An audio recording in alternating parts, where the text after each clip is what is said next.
Olá, meus queridos irmãos e amigos, sejam todos bem-vindos mais uma vez aqui no nosso canal Mundo das Testemunhas de Jeová. Nesse vídeo, nós estaremos preparando a parte Estudo Bíblico de Congregação da semana 19 a 25 de maio. Então, pegue o seu livro, pegue a sua publicação e vamos para o nosso vídeo.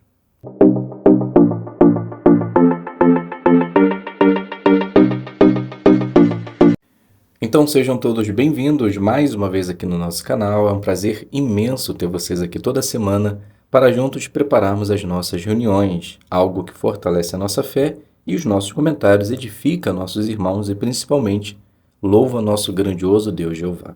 Então vamos preparar juntos agora o nosso estudo, que está no capítulo 26, iremos considerar ainda o capítulo 26, mas hoje iremos dar continuidade nos parágrafos 18 até o 22. E também, se der tempo aqui, faremos o quadro na página 209, embora eu particularmente não goste de fazer muito, porque os irmãos em cada congregação fazem perguntas diferentes. Então só o fato de ler não ajuda muito. É bom se tivesse a leitura e perguntas.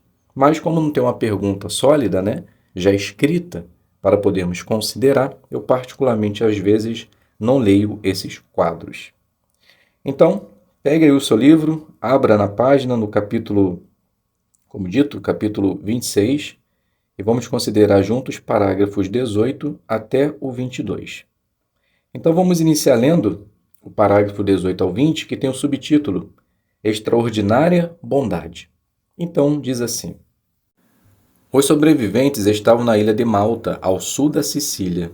As pessoas da ilha que falavam outro idioma lhes demonstraram extraordinária bondade. Eles fizeram uma fogueira para aqueles estrangeiros que haviam chegado ali encharcados e tremendo de frio. O fogo os ajudou a se aquecer apesar do frio e da chuva. Também deu margem para que ocorresse um milagre. A fim de contribuir para o bem de todos, Paulo recolheu alguns gravetos e os colocou no fogo. Ao fazer isso, uma víbora venenosa apareceu e o mordeu, prendendo-se na sua mão. Os malteses pensaram que aquilo era algum tipo de punição divina. As pessoas locais que viram Paulo ser mordido pela víbora pensaram que ele ficaria inchado. Segundo uma obra de referência, a palavra no idioma original encontrada aqui é um termo médico. Não é de admirar que uma expressão como essa tenha logo vindo à mente de Lucas, o médico amado. De qualquer forma, Paulo, sacudindo a mão, lançou fora a serpente venenosa e não sofreu nenhum dano. Então a pergunta: como as pessoas de Malta mostraram extraordinária bondade e que milagre Deus realizou por meio de Paulo? Então os habitantes da ilha de Malta fizeram uma fogueira, pois fazia muito frio e chovia. E nessa ilha Paulo foi mordido por uma víbora venenosa, mas nada lhe aconteceu. Leitura do parágrafo 21. Um rico proprietário de terra chamado Públio morava na região. Ele talvez fosse a principal autoridade romana em Malta. Lucas o descreveu como o homem principal da ilha, usando exatamente o mesmo título que foi encontrado em duas inscrições maltesas. Ele hospitaleiramente recebeu Paulo e seus companheiros por 3 dias em seu lar. No entanto, o pai de Públio estava doente. Mais uma vez, Lucas descreveu um quadro clínico com precisão. Ele escreveu que o homem estava na cama, doente, com febre e disenteria, usando os termos médicos exatos para descrever a doença. Paulo orou e colocou suas mãos sobre o homem, e ele foi curado. Profundamente impressionadas por esse milagre, as pessoas da região trouxeram outros doentes para serem curados, bem como suprimentos para atender às necessidades de Paulo e seus companheiros. Pergunta parte A. Que exemplos de declarações exatas encontramos nessa parte do relato de Lucas?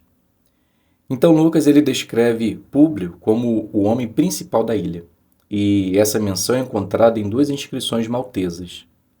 O outro detalhe é quando Lucas menciona os sintomas do pai, de Públio, dizendo que ele estava de cama, doente, com febre e disenteria.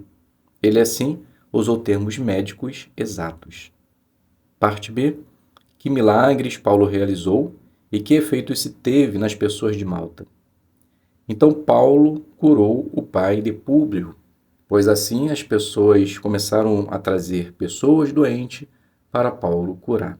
E além disso, trouxeram alimentos para ele e os outros. Leitura do 22.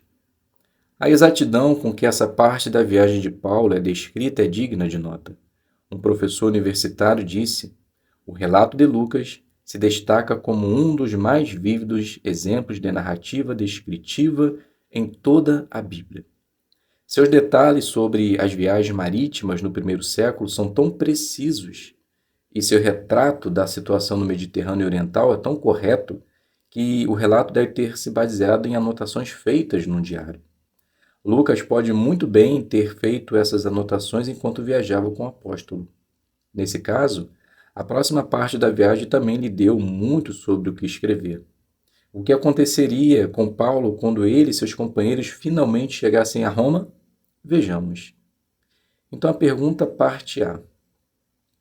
Como certo professor universitário elogiou o relato de Lucas sobre a viagem a Roma?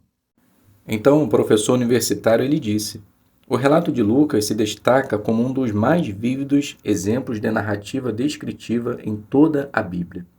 Seus detalhes sobre as viagens marítimas no primeiro século são tão precisas ou preciosas e seu relato da situação no Mediterrâneo Oriental é tão correto.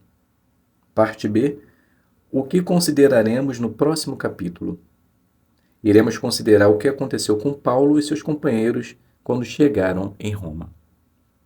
Então, meus queridos irmãos e amigos, aqui a gente finaliza a nossa consideração e espero que possa ter auxiliado em sua preparação. Muito obrigado a todos pela presença, fiquem todos na paz de Deus e até um próximo vídeo, se Deus quiser.